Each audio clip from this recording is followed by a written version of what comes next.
Boa noite, meus irmãos. Que o Mestre Jesus nos conceda sua paz, que Ele possa nesse instante derramar muita luz, muita paz nos nossos corações. Que a espiritualidade benfeitora que nos assiste nesta casa possa agora visitar cada um de nós nas nossas casas, levando a consolação, levando o conforto, as doces vibrações que emanam sempre do alto, nesse momento em que nos encontramos, em que vamos falar sobre o Evangelho de Jesus, sobre essa doutrina tão maravilhosa que é a doutrina espírita. Vamos então fazer a nossa prece inicial para darmos início ao estudo de hoje. Amado Mestre Jesus, estamos aqui mais uma vez dispostos a dar vazão ao seu Evangelho, seja nas palavras, seja nas nossas ações, nos nossos pensamentos. Rogamos a Ti, Mestre amado, que tenhamos humildade para enfrentar todas as dificuldades que porventura aparecerem nas nossas vidas, mas principalmente, Mestre, que sejamos justos, verdadeiramente justos, para que o amor e a caridade possa reinar de uma vez por todas na nossa sociedade, que possamos fluir desse amor e dessa caridade no seu mais alto grau, naquilo que nós já podemos contar, através de tudo aquilo que nós já conquistamos. E seja conosco, Mestre amado, nesse instante, através da espiritualidade que aqui se encontra, levando a cada um de nós amor, paz e muita esperança. Que assim seja. E hoje, conforme falamos na prece, nós vamos falar da lei de justiça, amor e caridade, que é uma lei que está por toda a obra da codificação. Nós vamos encontrar no livro 3º do Livro dos Espíritos, no capítulo 11, quando Kardec vai nos apresentar ali as leis morais. Nós vamos encontrar no Evangelho e nas várias revistas espíritas, nas outras obras inclusive. Mas aí a gente vai então falar sobre isso um pouquinho depois, né? Vamos agora fazer um exercício com 3 grandes passagens do Mestre Jesus, 3 grandes ensinamentos para a gente refletir sobre justiça, amor e caridade. Vamos iniciar então com a mulher adúltera, que está em João, no capítulo 8, versículo de 1 a 11. O que nós temos ali? Naquele dia, Jesus, ele tinha estado no Monte das Oliveiras orando, e aí ele vai retornar para ir ao templo, quando ele vai ser ali levado por uma multidão que o abraçava, porque ele sempre consolava. E nesse instante, escribas e fariseus vão aparecer com uma mulher que fora apanhada em adultério. E eles vão então aproveitar para armar, digamos, uma cilada para Jesus, porque eles vão dizer ao Cristo que esta mulher foi apanhada em adultério. E segundo ordena a lei, tais mulheres devem ser apedrejadas. E aí vem o exercício, né? Nós agora somos a multidão que está entre Jesus e os escribas, observando o argumento de ambas as partes, mas às vezes inflamados pelo discurso dos escribas e fariseus, aguardando, portanto, esse julgamento. E aí Jesus vai se curvar e começa a escrever na terra. E ele vai então se levantar e dizer: quem dentre vós estiver sem pecado, que atire sobre ela a primeira pedra. E aí nesse instante, meus irmãos, todos vão saindo um por um, até que só restam o Mestre Jesus e a mulher. E Jesus vai dizer: olha, onde estão todos eles? Ninguém te condenou. E ela diz: ninguém, Senhor. E ele vai dizer: então vai e não voltes mais a pecar, porque nem eu te condeno. E essa é a passagem da mulher adúltera, meus irmãos. E aí vai ficar para o nosso exercício uma pergunta: será essa a verdadeira justiça a que os escribas e fariseus desejavam fazer a essa mulher? Vamos ficar com essa questão. E a gente passa agora à próxima passagem, que vai falar do maior mandamento da lei, que se encontra no Evangelho de Mateus, no capítulo 22, versículo de 34 a 40. Aí no maior mandamento, o exercício é que nós somos os fariseus que vai interrogar Jesus, porque nós acreditamos que o nosso ponto de vista sobre a divindade, sobre esse amor à divindade, seria o verdadeiro. E aí eles vão se aproximar do Cristo, que já fizera calar a boca aos saduceus, e vão questionar: mestre, qual é o maior mandamento da lei? E Jesus vai responder: amarás o Senhor teu Deus de todo o teu coração, de toda a tua alma, de todo o teu entendimento. Esse é o primeiro e o maior mandamento da lei. E o segundo, semelhante a este, é: amarás a teu próximo como a ti mesmo. Esses dois grandes mandamentos contêm toda a lei e os profetas. Então, o que a gente vai perceber aqui, meus irmãos? Aqui se encerra a passagem. E aí nós somos ali os fariseus que estavam testando Jesus. E fica então o questionamento: será, meus irmãos, que nós temos a melhor concepção de amar o divino, porque os demais ou outras pessoas pensam diferente de nós? Temos esse conhecimento legítimo considerado superior? E a gente fica então com essa questão. E agora a gente vai para o último julgamento, que é a terceira e última passagem, que também se encontra no Evangelho de Mateus e está no capítulo 25, de 31 a 46. Agora aqui nós seremos os discípulos do Mestre, que vão receber um belíssimo ensinamento, talvez uma das mais belas passagens do Evangelho de Jesus. Jesus vai contar para nós de forma alegórica. Então ele vai dizer para nós que um rei estava dizendo que passasse à direita dele aqueles: vinde a mim, benditos do meu Pai, que vão herdar o reino de Deus desde a fundação do mundo. Porque tive fome e me deste de comer, tive sede e me deste de beber. Era estrangeiro e me acolheste, estava nu e me vestiste, estive enfermo e me visitaste, estava na prisão e vieste a mim. E aí os discípulos vão perguntar: mas quando foi que te vimos com sede, com fome, e nós te demos comida, bebida? Desde quando nós te vimos nu e te vestimos? Desde quando nós te vimos preso ou enfermo e fomos a ti? Quer dizer, eles não compreenderam a colocação do Cristo. E aí o Cristo vai dizer: amém vos digo, pois a cada um que fizeste, a cada um desses meus pequeninos, é a mim que o fizeste. E aí a gente vai então para a questão, para o nosso exercício.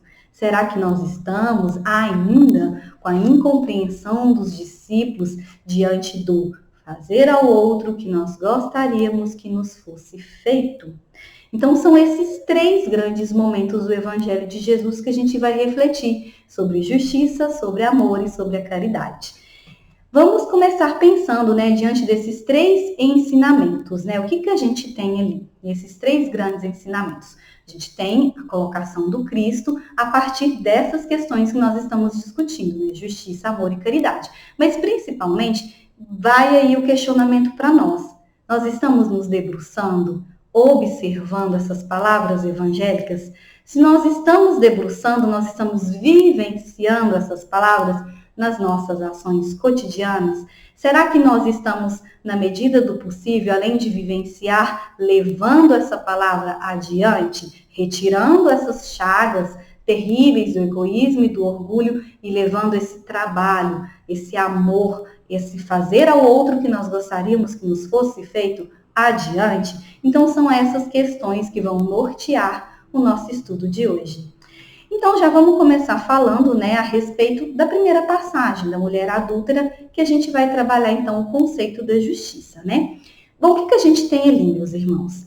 A gente tem, primeiro, essa armadilha, essa cilada que eles gostariam que o Cristo caísse. Por quê? A Torá, que é o livro dos judeus, prevê que o adultério deve ser punido com a morte.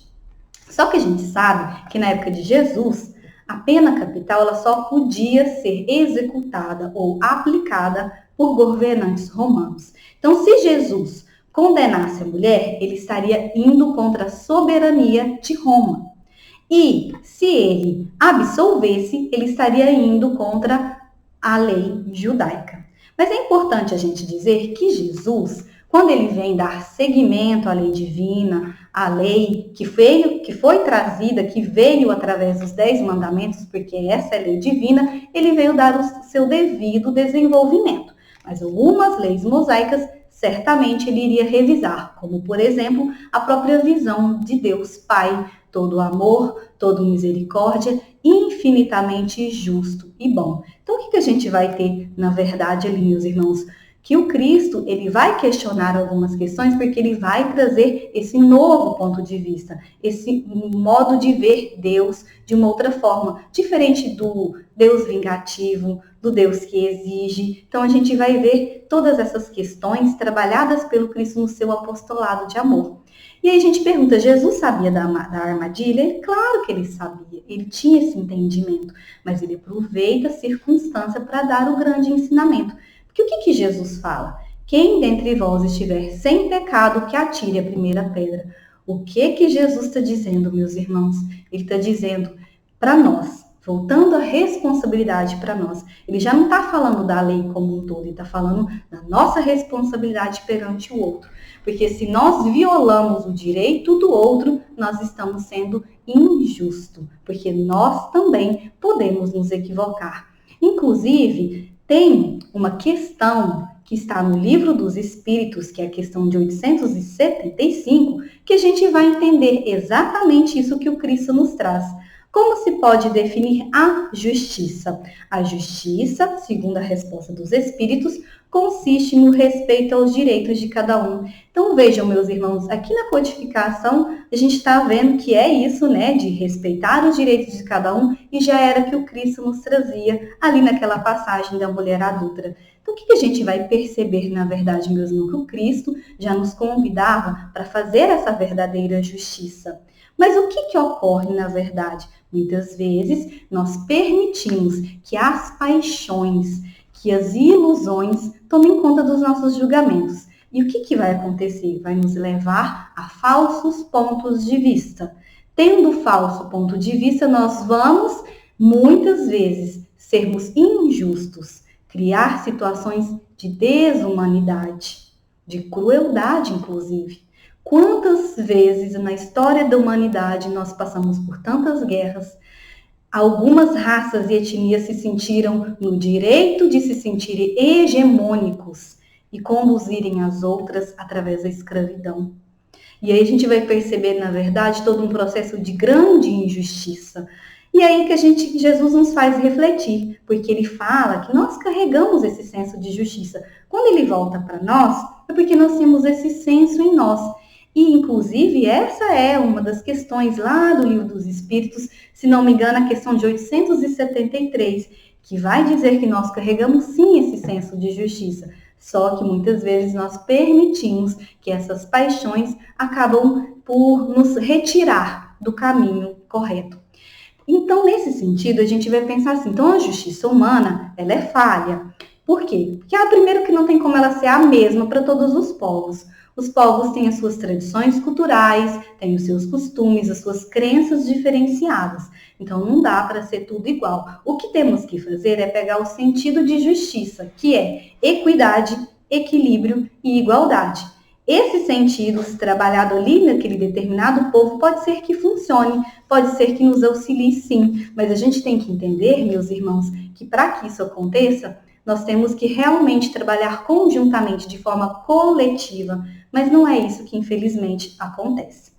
Um caso clássico disso, a gente vai dar o exemplo, que é o julgamento e condenação de Jesus Cristo, né, que está aí para vocês dado nessa imagem, né, colocada aí para vocês perceberem, que o Cristo, ele fora o crucificado, foi utilizado para Jesus um método para os piores criminosos. E aí a gente vai ver que, então, a justiça humana, muitas vezes, ela segue critérios variáveis. Por quê? Porque ela é falível, porque ela não tem esse alcance no tempo. Nós nem estamos falando ainda da imortalidade da alma. Nós estamos falando do próprio desenvolvimento fisiológico mesmo, da humanidade, que a gente saiu dos primatas, passamos por várias tribos, chegamos até os dias de hoje. Quer dizer, nós estamos falando nesse sentido primeiro. Então, o que a gente vai perceber na condenação e no julgamento de Jesus? Que Jesus fora condenado à crucificação com o mesmo sentido dos piores criminosos. E a gente vê a imperfeição da justiça humana. Por quê? Porque alguns grupos sociais, algumas sociedades, alguns países, quer dizer, algumas nações vão preferir o direito pessoal, o interesse pessoal, em detrimento do interesse coletivo, em detrimento da maioria. E aí a gente fica com aquela sensação de injustiça. E como é que a gente resolve, meus irmãos? Muitas vezes nós resolvemos assim: o fulano de tal, o grupo social está fazendo isso, mas um dia a justiça divina vai cobrar dele. Então a gente utiliza a justiça divina como se fosse uma espécie de vingança, como se a justiça divina fosse uma versão aprimorada da justiça humana, que Deus fosse um legislador no seu trono, dizendo quem será castigado ou quem não será castigado, quem será punido, quem vai ter aí as penalidades eternas. E o Espiritismo, a doutrina dos Espíritos, diz que não se trata disso, que não tem nada a ver com isso. Por quê? Porque a doutrina dos Espíritos vai nos trazer justamente o oposto disso, que a justiça divina, ela se manifesta nas suas leis. E as suas leis, na verdade, elas funcionam a partir de um processo natural. Todos nós passaremos por essa lei. Não tem aquele que não vai passar. Então, não é no sentido de que a pessoa vai pagar, não. Todos nós que tivermos os nossos débitos anteriores deveremos, para chegar à perfeição, sanar todos eles. Só que a justiça divina, ela sabe esperar. Ela sabe esperar a circunstância adequada, um momento certo da gente poder ir e realmente realizar aquela tarefa com verdade no nosso coração. É isso que a gente tem que entender. Então, a justiça divina, por conta das nossas reencarnações, por conta da imortalidade da alma, ela sabe aguardar o momento certo. E aí a gente vê, né, na questão de 879, que está aí para vocês, o Livro dos Espíritos, uma questão que vai nos ajudar a responder tudo isso. O Kardec pergunta, então, qual seria o caráter do homem que praticasse a justiça em toda a sua pureza? Então, ele quer saber se um homem conseguisse realmente praticar essa justiça na sua pureza. E eles vão dizer, o do verdadeiro justo, a exemplo de Jesus, porque praticaria o amor do próximo e a caridade, sem os quais não há verdadeira justiça. Então, nós chegamos no ponto central. Para que haja verdadeira justiça, os componentes do amor e da caridade são imprescindíveis. Não tem como separar. E aí a gente entende, então, que a justiça divina, ela é toda misericórdia. A justiça divina, principalmente, né, vai nos auxiliar e vai realmente nos trazer, por exemplo, devemos 1 milhão, mas Deus exige que a gente pague só 100, porque para Ele é o suficiente para o nosso aprendizado. Muitas vezes acontece isso em programação reencarnatória. Precisamos passar por determinada prova, mas de acordo com os nossos acertos durante a existência, Deus pode reavaliar e pensar que nós podemos não passar por aquela prova daquela maneira, mas de uma outra forma. E isso mostra essa misericórdia, que a justiça divina ela é essencialmente misericordiosa. E aí a gente vai, então, para essa questão. Como é que a gente faz, né, para enfrentar a injustiça? Ter coragem, né? A gente tem que ter essa coragem. A gente tem que ter piedade, porque se nós não estamos errando, mas o nosso irmão está, nós poderíamos estar no lugar dele. E o que seria de nós? E claro, é isso que a gente está falando, essa misericórdia que a gente também tem que exercitar. Não é só Deus ter por nós também termos pelos nossos irmãos. E a gente vai, então, para um exemplo, né, que embora seja considerado um tanto quanto trágico, mas é sublime no sentido que nos traz exatamente que uma pessoa conseguiu, num certo sentido, trabalhar essa justiça de forma misericordiosa. Nós estamos nos referindo à história verídica de Eva Moses Corr. A Eva Moses Corr é uma sobrevivente do Holocausto, da Segunda Grande Guerra. Ela era gêmea de Miriam e vinha de uma família de muitos irmãos, nascida em 1934 numa pequena aldeia da Romênia, na Transilvânia. E ela vai, em 1944, ser levada com toda a família para o campo de concentração em Auschwitz. Então, o que a gente tem ali? Elas vão chegar no campo de concentração e já ali todos serão separados. O médico, que vai ver que elas eram gêmeas, vai dizer que gostaria de ficar com elas, com a Miriam e a Eva. E ela mesma nos diz depois, na sua velhice, que foi o último dia que ela viu seus pais e seus irmãos. E elas vão, então, ser levadas por esse médico de nome Joseph Mengele, que fazia experiência com gêmeos. O que é importante a gente saber, meus irmãos, é que ele injetava algumas injeções nos gêmeos. Não se sabe o conteúdo das injeções, apenas se sabe que elas tinham calafrios, febre alta e muitas dores nos braços e nas pernas. Isso foi acontecendo por um determinado tempo, até que Eva adoeceu bastante e o médico achou que ela fosse morrer, mandando ela para o hospital do campo, dizendo ela que ela teria 2 semanas de vida. Quando ela está ali deitada, ela começa a refletir e começa a pedir: eu tenho que sobreviver. Vira um mantra: eu tenho que sobreviver. E não é que ela consegue, ela sobrevive. E depois ela vai encontrar com a irmã dela, Miriam. Só que a irmã dela não estava muito bem, ela estava meio catatônica, porque ela não queria falar sobre os experimentos. Ela respeitou a irmã. Logo, dali a alguns meses, os soviéticos vão e libertam todos do campo. Passado muitos anos, elas vão continuar seguindo suas vidas. Acontece que a Miriam vai ter 3 gestações. A primeira, acontece uma infecção severa nos rins. Na segunda, se deteriora. E na terceira, infelizmente, ela vem a falecer.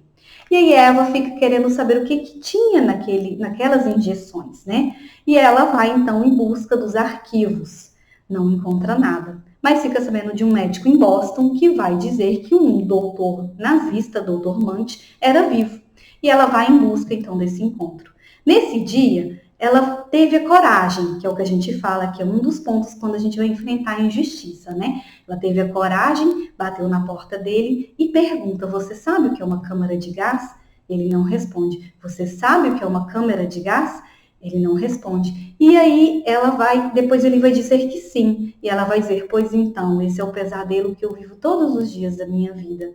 Mas aí logo em seguida eles conseguem ter uma conversa e ela pede a ele que ele assinasse um documento que comprovasse, que reconhecesse tudo aquilo, mas que fosse assinado nos trilhos lá do campo de concentração. Ele assim aceita, eles fazem todo o documento e ela assim se sente agradecida, sente que a justiça fora feita. Então ela sente em seu coração que tinha realmente algo modificado. E quando ela vai retornar, ela diz para uma amiga, né, que ela escreveu uma carta para ele agradecendo e dizendo que tinha perdoado o Dr. Munt. E a amiga fala: mas o seu problema não é com ele, é com Mengele. Aí ela fala: mas ele já está morto. Mas e se você imaginar que ele tivesse ido na sua casa e fizesse o mesmo? E ela faz. Ela escolhe primeiro 20 palavras não muito agradáveis no dicionário e desfere todas as 20 palavras. Ela se acalma, respira fundo e diz, como se estivesse olhando para ele: apesar de tudo isso, eu te perdoo. Então, olha só o que a Eva Moses consegue fazer. Aí ela vai nos trazer nesse documentário uma fala muito bonita, né? Que ela vai dizer o que era o meu perdão. O que era o meu perdão? Era um ato de autocura, era um ato de autolibertação, era um ato de autoempoderamento, era, enfim, a verdadeira justiça. Então, aqui nesse exemplo, meus irmãos, o que a gente tem? Uma mulher que conseguiu passar por todo o seu trauma, por uma situação muito difícil de sua vida, por uma vivência que poderia marcá-la para todo sempre. Ela resolveu trabalhar isso que a justiça divina nos ensina, a misericórdia. Ela até diz no vídeo: os sobreviventes não vão entender a minha posição, mas eu me libertei. E isso é o mais importante quando a gente fala, que quando a gente segue a justiça divina. E é o que está, por exemplo, no amai-vos uns aos outros, como eu vos amei. É isso que o Cristo espera que nós consigamos fazer. Mas é claro, meus irmãos, nós necessitamos de que o amor e a caridade, conforme disse a questão do Livro dos Espíritos, esteja fluindo aí para que haja verdadeira justiça. Aí a gente vai então para o amor, né? O que é o amor? O que é o amor segundo a lei divina? Que seria então a nossa segunda etapa. Vamos falar da origem grega e da origem judaico-cristã. Na origem grega, nós temos aí essa questão do Eros, né? Que a gente vai aprender que é o jovem com ser de asas, que carrega uma flecha. Muito assemelhado ao que a gente acredita ser o Cupido. Esse Eros um dia apaixona por Psique, que seria a representação da alma, e então para os gregos a gente vai ter esse entendimento de que o amor seria justamente, né, esse Eros, essa Psique, é o tudo que se liga ao ser humano. E aí, meus irmãos, essa é a etimologia grega. Depois a gente vai para judaico-cristão, que já vai ter um entendimento de que o amor é transcendência, porque está baseando no Pai, que é a transcendência absoluta, e que nós fomos feitos à sua imagem e semelhança, e, portanto, nós somos seres transcendentes com a mesma capacidade de amar de forma incondicional, de forma voluntária.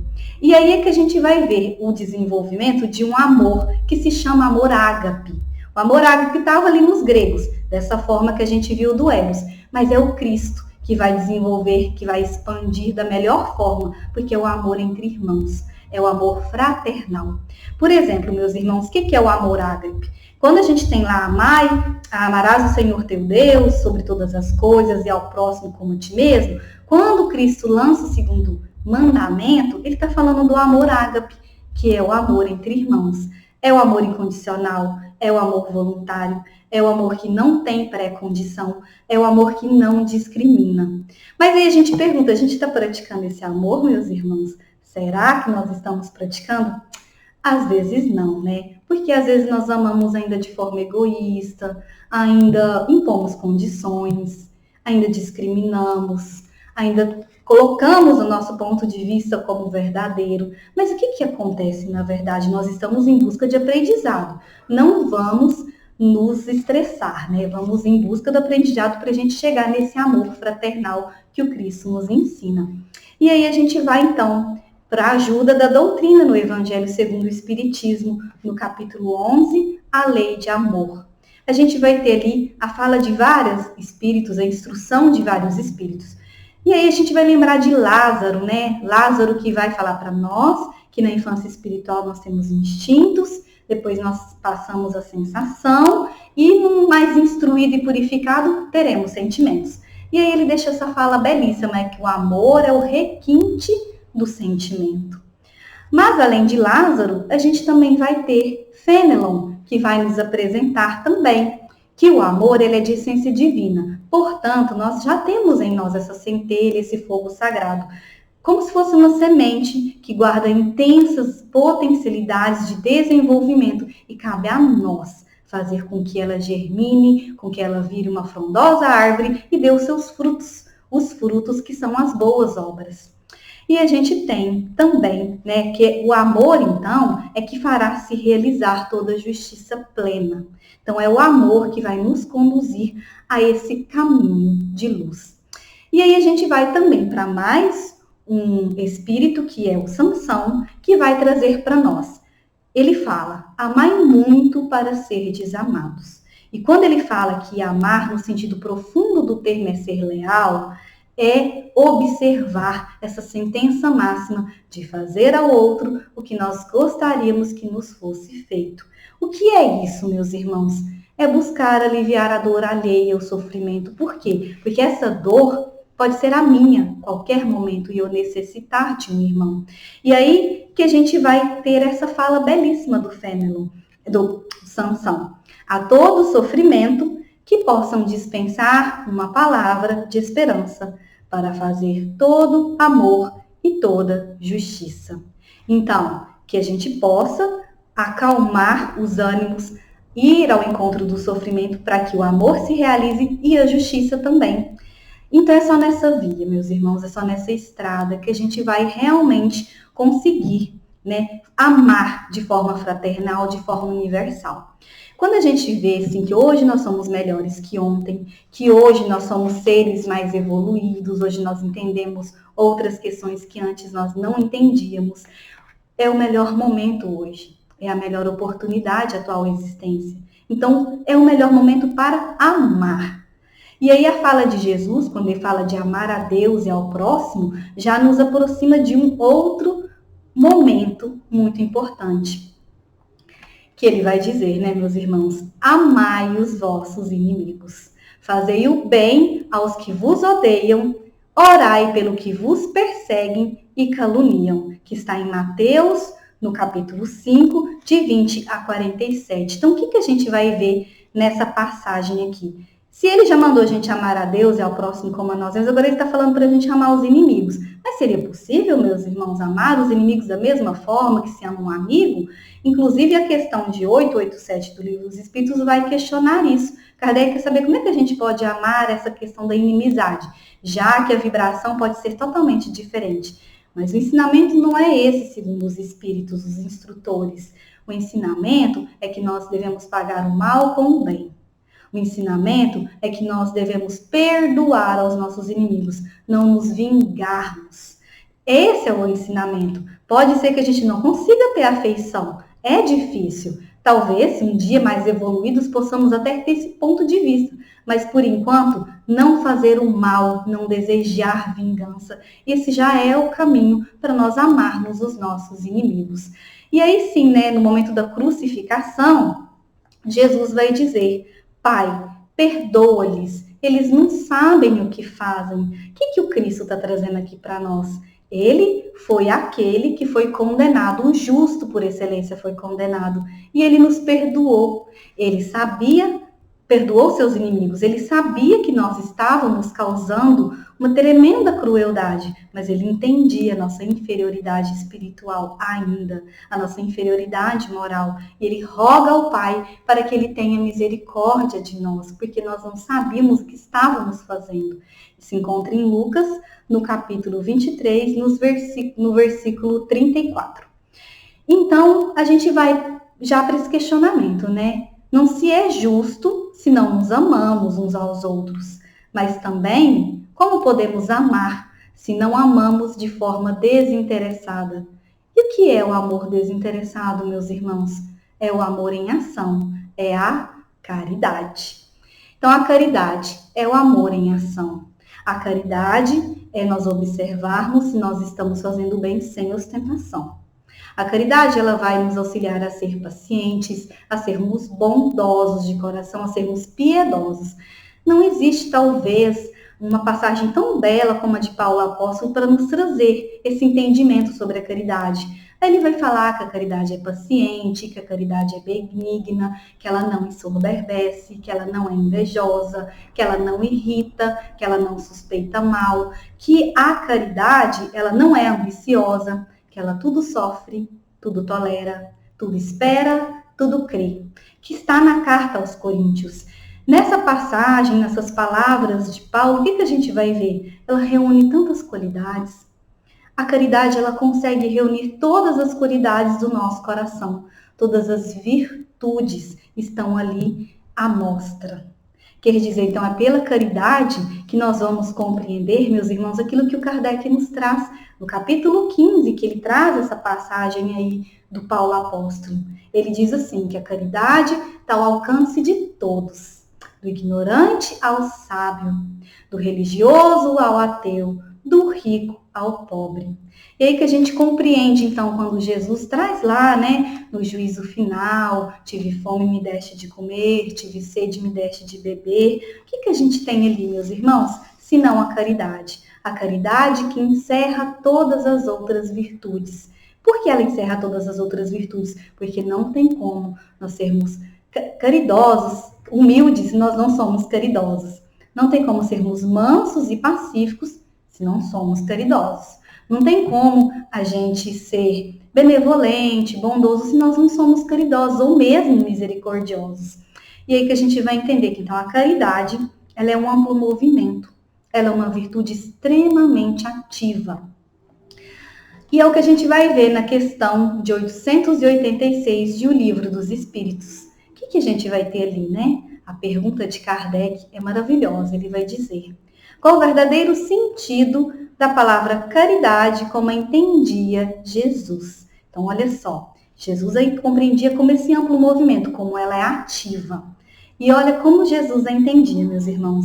Benevolência para com todos, indulgência para as imperfeições alheias e perdão das ofensas. Então, é ser benevolente, é ter indulgência, esse olhar de indulgência para com o erro do próximo, conforme nós vimos lá, o que ele pede para a mulher adúltera, é nós perdoarmos, como a Eva Moser conseguiu perdoar os seus algozes. Essa é a verdadeira caridade. A verdadeira caridade, meus irmãos, ela não está só na atitude.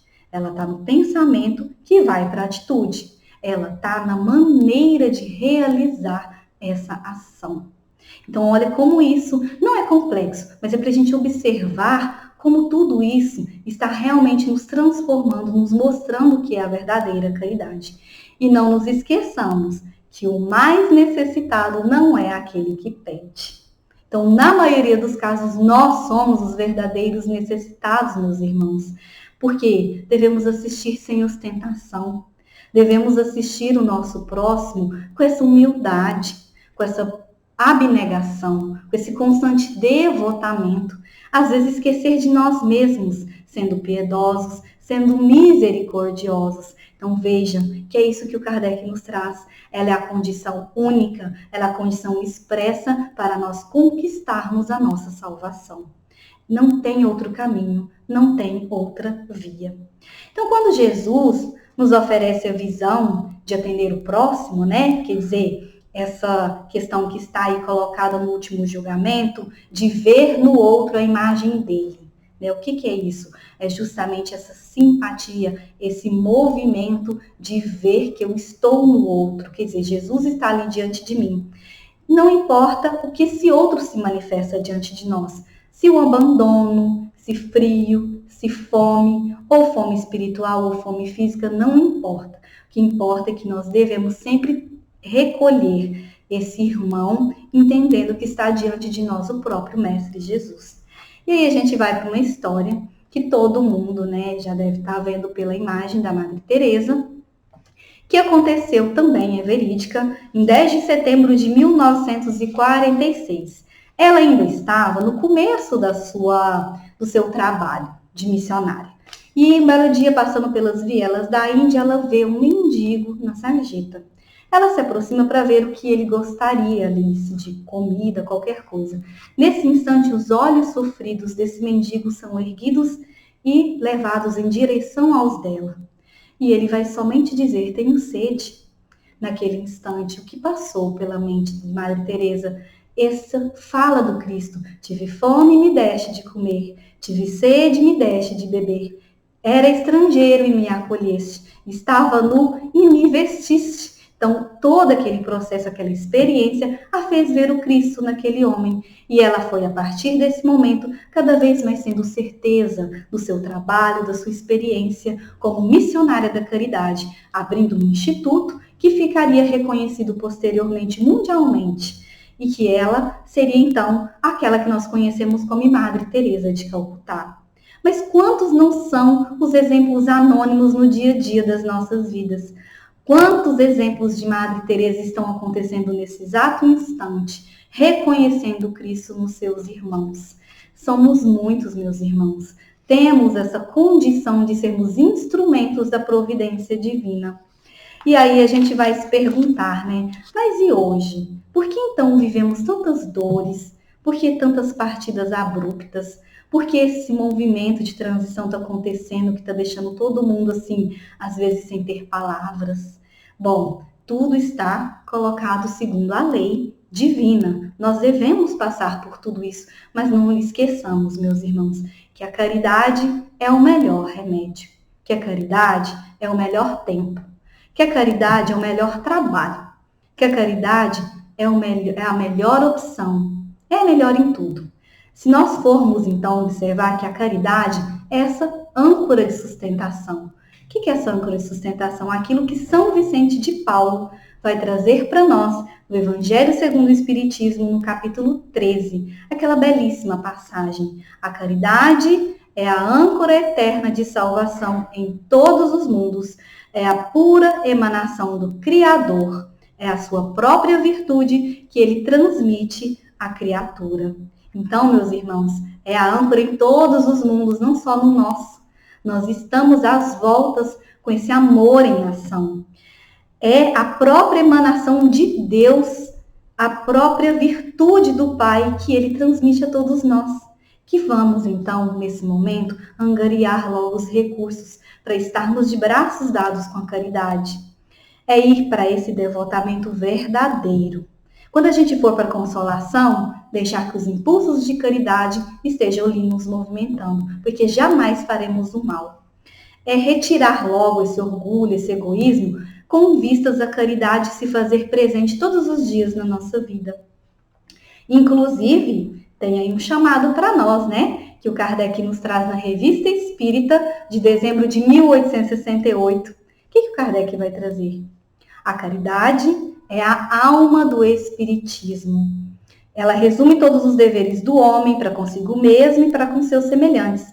Razão porque se pode dizer que não há verdadeiro espírita sem caridade.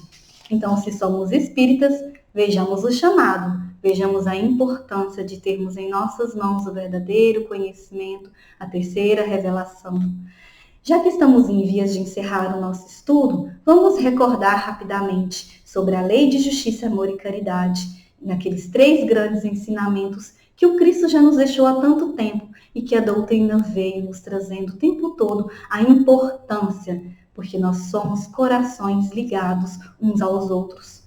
Quando Jesus fala, amai-vos uns aos outros como eu vos amei, ele está falando da fraternidade universal. Nós somos irmãos, não importa se estamos hoje na Terra ou em qualquer outro mundo. Somos os seres criados por Deus e vamos todos à perfeição, mas é necessário que estejamos sempre cooperando uns com os outros.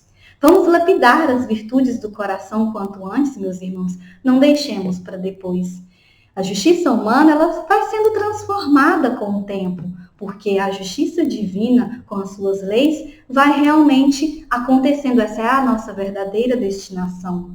O amor elevará os outros sentimentos. A caridade irá conduzir os nossos corações, as nossas intenções e as nossas mentes. E aí a gente pensa, né, em Jesus.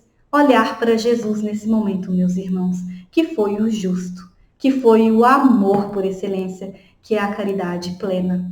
Ele que nutre todos os dias e alimenta as nossas almas. Ele que deixa para nós essa belíssima fala que está em João, no capítulo 6, versículo 35. Eu sou o pão da vida. Quem vem a mim não terá fome e quem crê em mim não terá sede jamais.